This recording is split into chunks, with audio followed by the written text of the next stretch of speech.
आज हम बात करें ट्रांसलेशन की पार्ट 5 की।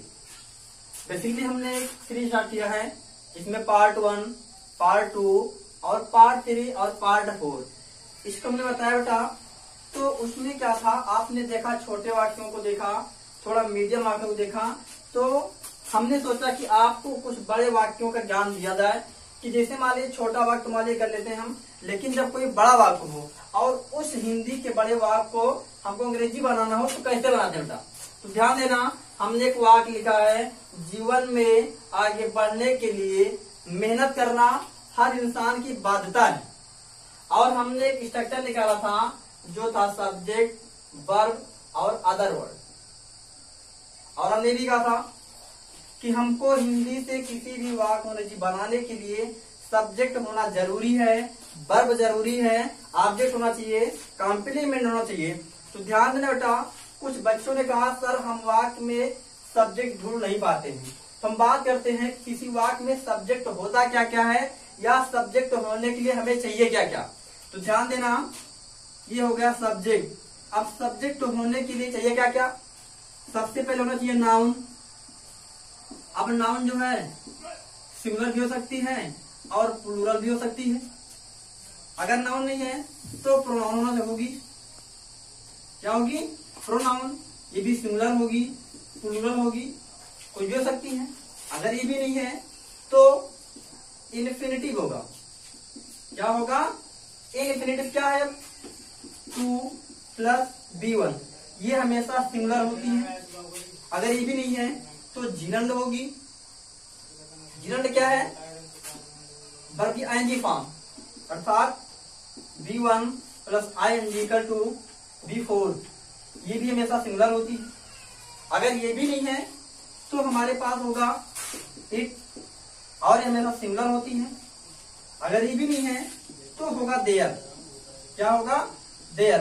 अब ये सिंगुलर हो सकता है और प्लूरल भी हो सकता है। ठीक, अर्थात हमको सब्जेक्ट होने के लिए नाउन चाहिए, प्रोनाउन चाहिए, इन्फिनिटिव चाहिए, जिरंड चाहिए, इट होना चाहिए, देयर। अर्थात इन सारे वर्डों में से अगर मेरा कोई भी वर्ड है तो हम उस वर्ड को सब्जेक्ट मान करके वाक्य का ट्रांसलेशन कर देते हैं। अब ध्यान देना, हमने इसके पहले भी वीडियो में बताया था कि हम बड़े से बड़े वाक्य को जब सॉल्व करते हैं तो हम उसको पढ़ते कहाँ से? पीछे से पढ़ते हैं, जैसे है बाध्यता। अब बेटा क्या था कि जब हम पीछे से पढ़ते हैं तो पीछे से पढ़ने से मेरा मतलब होता है कि हम उस वाक्य में ढूंढते हैं प्रीपोजिशन, अर्थात कनेक्टर, कि मेरे उस सेंटेंस में कितना कनेक्टर है, और उस कनेक्टर के हिसाब से हम वाक्य को सॉल्व करते हैं, जिसमें बहुत आसानी होती है। आइए इसको थोड़ा लिख लिए। अब ध्यान देना बेटा, हम छाटेंगे इसमें कि सब्जेक्ट कहाँ है। क्या चीज? सब्जेक्ट। सबसे पहले देखेंगे नाउन। नाउन क्या है? किसी व्यक्ति का नाम हो, किसी वस्तु का नाम हो या किसी स्थान का नाम। तो ध्यान देना, कोई है, कोई नाम नहीं है, अर्थात नाउन फ्लॉप कर गया, इसमें नाउन नहीं है। आगे क्या है? प्रोनाउन है, अर्थात ही, सी, यू, बी, दे, इसमें भी कोई नहीं है, अर्थात ये भी फ्लॉप कर गया। अब आगे था बेटा इनफिनिटिव। अब ध्यान देना, इनफिनिटिव को पहचानते कैसे हैं? हमने लिखा है वर्ब की फर्स्ट फॉर्म होती है टू के साथ। ध्यान देना, ऐसा वर्ड जिसमें ना लगा होता है या लगाने पर लग जाए, ना लगा होता है या लगाने पर लग जाए तो वो इन्फिनिटिव होता है या जिरंड होता है। ध्यान देना, करना लिखा है, अर्थात मेहनत करना। क्या चीज? मेहनत करना। तो हम इसको जो है इन्फिनिटिव मान करके या जिरंड मान करके सब्जेक्ट काम बना सकते हैं। अब हमको सब्जेक्ट मिल गया, क्लियर हो गए, अर्थात जो मेहनत करना है ये सब्जेक्ट काम कर देगा। समझ ना? इसमें डाल दें। ध्यान देना, अगर मेरे सब्जेक्ट ना भी माने या बाय माने इसमें सब्जेक्ट नहीं है तो हम यहाँ पर इट या देयर लगा देंगे। हमने आपको इसका भी वीडियो दिया है, इट और देयर का यूज। समझा ना? तो ध्यान दीजिए, हम इस वाक्य को बनाएंगे दो तरह से, इसको सब्जेक्ट मान करके और इसमें सब्जेक्ट ना मान करके। ध्यान देना। चलिए, हमको सब्जेक्ट मिल गया, इन्फिनिटिव मिल गया, मेहनत करना। अब अगर हम इसे बनाएंगे इन्फिनिटिव से, किससे? इन्फिनिटिव से, तो यहाँ पर टू होगा और वर्ब की फर्स्ट फॉर्म होगा। तो मेहनत करना लेबर माने होता है, अर्थात इससे होगा टू लेबर हो जाएगा सब्जेक्ट। क्या हो जाएगा? To labour. और जीरंड मानते हैं, क्या मानते हैं? जीरंड। तो यहाँ B1 प्लस चेंज फॉर्म होती है, इसे बोलते हैं B4। अब लेबर है फर्स्ट फॉर्म, अंडरलाइन होगा लेबरिंग हो जाएगा, अर्थात लेबरिंग। तो चाहे इससे बनाए चाहे इससे, ठीक समझ गए? अर्थात मेरा सब्जेक्ट है। अब इतना आप आ गए कि मेरा सब्जेक्ट मिल गया है। अब हम वाक्य को पढ़ते हैं पीछे से। कहां से? पीछे से। और मेरा जितना भी कनेक्टर होगा उसको हम ढूंढते हैं। जैसे है बाध्यता की, मेरा क्या है? ये कनेक्टर प्रीपोजिशन है। और देखिए हर इंसान करना, मेहनत करना, लिए के लिए, ये भी क्या है? कनेक्टर है। बढ़ने, आगे बढ़ने के लिए में इन, ये कनेक्टर है। ठीक, अब हम पा गए आपको कि मेरा कनेक्टर मिल गया। अब मेरा जो बच गया, क्या चीज? जो बच गया उसका मेरा जो नियम है ट्रांसलेशन का, ऐसे चलता है बेटा,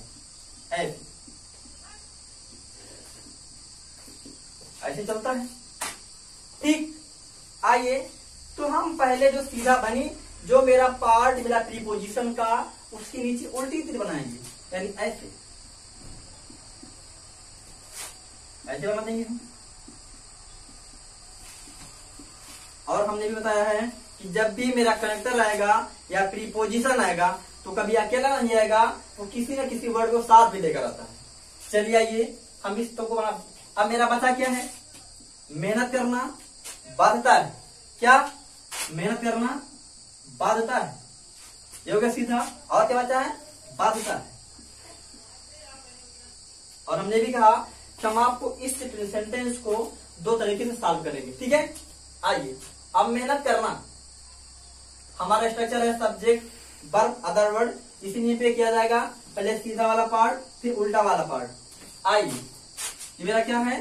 ये सब्जेक्ट है। अगर हम बनाएंगे जीरंड से तो यहाँ लेबरिंग हो जाएगा, और अगर बनाए इंफिनिटिव से यहाँ टू लेबर हो जाएगा। क्या हो जाएगा? To labour. और हमने आपको इसका वीडियो और दिया है कि कुछ मेरे ऐसे सब्जेक्ट होते हैं जो एक नहीं 2 4 6 वर्ड होते हैं। जैसे मान लीजिए यहाँ पर क्या है? मेहनत करने के बाद सब कुछ कहा जा रहा है, अर्थात मेरा यहाँ से लेकर यहाँ तक पूरा सब्जेक्ट हो जाएगा, ठीक ना? अर्थात मेहनत करना के लिए अब ये टू माने भी होता है और फार माने भी होता है, कोई दिक्कत नहीं है। आपको हम वीडियो दिए हैं प्रीपोजिशन का, आप वहां देखने कोई दिक्कत नहीं होगी आपको। आइए, अब जो मेरा सब्जेक्ट चाहे लेबरिंग कर दो और चाहे लेबर कर दो, ठीक? उसके बाद क्या होगा? टू, आगे बढ़ना, डेवलप माने होगा, यानी लेबरिंग या टू लेबर टू डेवलप, आगे बढ़ने के लिए। फिर क्या है? मैं जीवन, इन लाइफ। इतना मेरा पूरा हुआ सब्जेक्ट। क्या हुआ? सब्जेक्ट हुआ।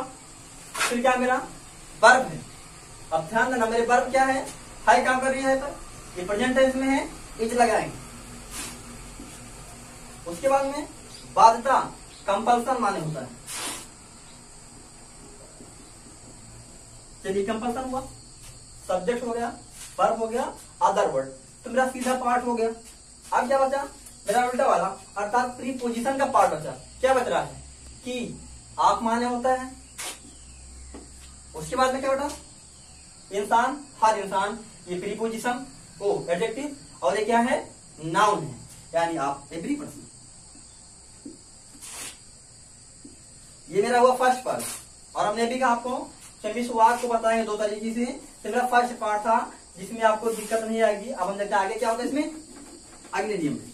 ठीक, अगर हम जब बाई द वजह से मान लीजिए हम इसको सब्जेक्ट ना माने, इसको सब्जेक्ट ना ले, तो हमने आपको ये भी कहा है, अभी उल्टा हो जाएगा, कोई दिक्कत नहीं, कि जिस वाक्य में सब्जेक्ट नहीं होता है वहां हम इट या देयर लगाते हैं। इसका वीडियो मैंने आपको दिया है, आप इसको एक बार फिर से देखिएगा। चलिए आइए, आप इट और देयर जो है सब्जेक्ट लेकर नाम में नहीं लेते हैं, ये वहां लगते हैं जिसमें सब्जेक्ट नहीं होता है। बट अगर नेचुरल है तो इट लगेगा, और नेचुरल नहीं है तो देयर लगता है। तो ये नेचुरल है। हर इंसान, चाहे जो इंसान हो, कोई भी इंसान हो, छोटा हो बड़ा हो, उसको लाइफ मेहनत करना ही होता है, ये नेचुरल है। अर्थात यहाँ इट लगेगा सब्जेक्ट भी, क्या लगेगा? इट लगेगा। आइए हम इट को माने सब्जेक्ट, फिर क्या है? वर्ब। अब ध्यान देना, अब ये भी उल्टा हो जाए, कोई दिक्कत नहीं इसमें। फिर क्या है? बाध्यता है। हमने सब्जेक्ट लिखा, फिर वर्ब है। वर्ब क्या है? इज लगा देंगे हम, इट इज। फिर बाध्यता कंपल्सन, इट इज कंपल्सन। सीधा पार्ट हो गया। अब जोड़ने से पहले हम आएंगे उल्टी तरफ से, अर्थात जितना मेरा प्रीपोजिशन पार्ट है, समझा रहा? आइए बेटा, अब जो मेरा प्रीपोजिशन है हम यहीं से गिनेंगे कि इंसान, हर इंसान की होता है आप माने, क्या माने? आप माने, यानी इट इज कंपल्सन ऑफ इंसान, हर इंसान, एवरी पर्सन, एवरी पर्सन। फिर आइए मेहनत करना।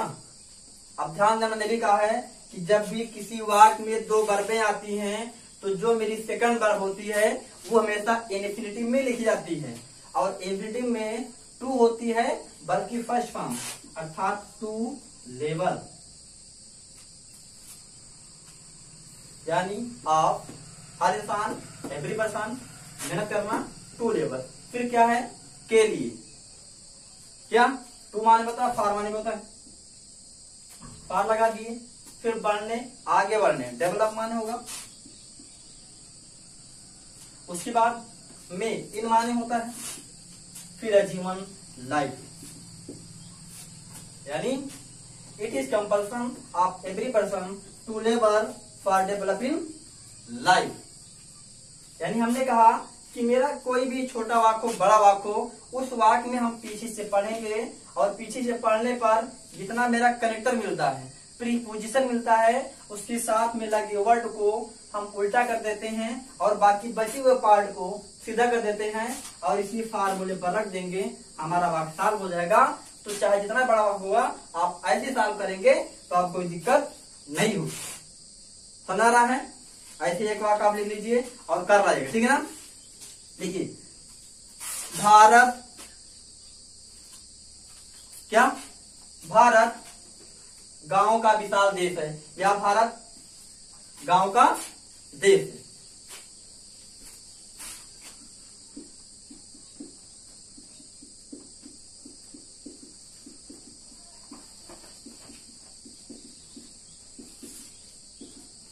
भारत गांव का विशाल देश है,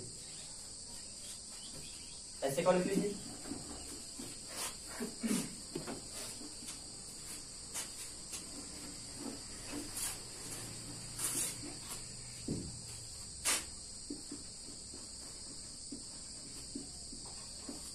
भारतीय सरकार गरीबों के लिए घर बनवा रही है। ये दो सेंटेंस है, इस सेंटेंस को आप सॉल्व कीजिएगा और कमेंट में लिखिएगा कि आपको आया या नहीं आया, फिर आपके कमेंट में आपकी समझ मिल जाएगा। बाकी धन्यवाद, हम मिलते हैं अगली वीडियो में।